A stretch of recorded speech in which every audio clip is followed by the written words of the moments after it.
Hey everybody, welcome back to the channel. Thank you for all the recent subscribers, and if you are new to this channel, check out some of our recent videos as we hit up some of the most iconic Pennsylvania trout streams. On today's video, we're going to be doing a how-to tutorial on how to put fly backing onto a fly reel.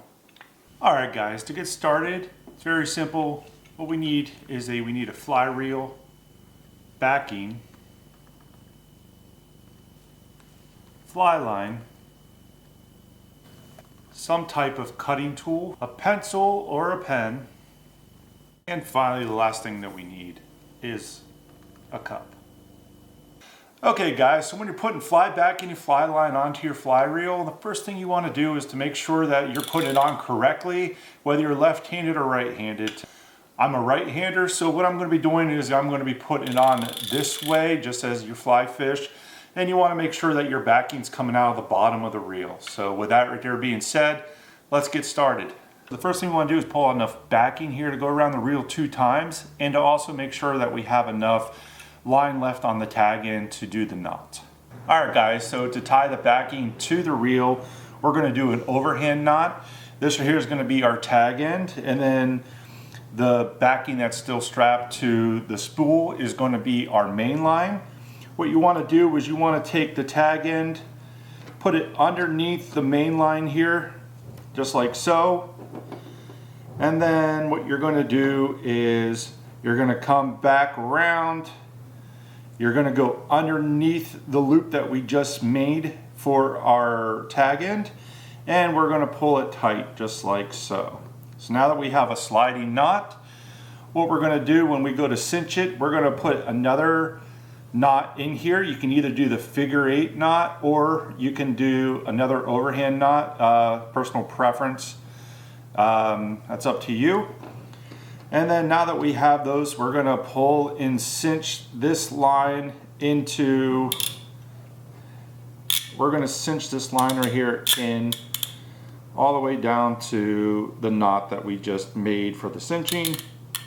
And it's going to keep sliding until you cinch. Alright, so now that we're cinched, we're going to cut off this little tag piece right here that's left, and we're going to start spooling up our reel. So now that we have our backing tied to the spool, what we're going to do is we're going to take our cup, we're going to take our pencil, we're going to put this through there. Alright guys, now that we have our backing spooled up, we're going to grab our fly line.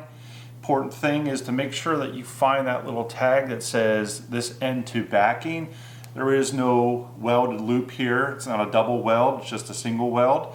Okay, so now we're going to tie our backing to our fly line. What we're going to do is we're going to remove this tag right here that's on our fly line.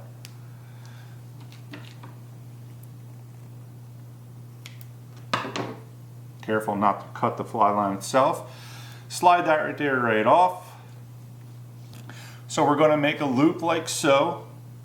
We're going to put our backing through the loop, and we're just going to pinch all 3 lines here together with our index and our thumb, and we're going to wrap it about 8 to 10 times.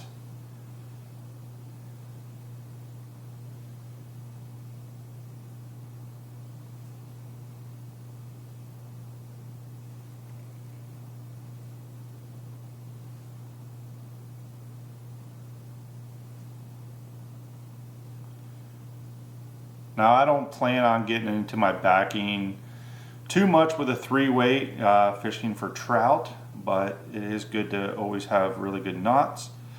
And then once we're done with that, we're going to put our backing through the same way that we put it into the loop, and we are going to just cinch it down.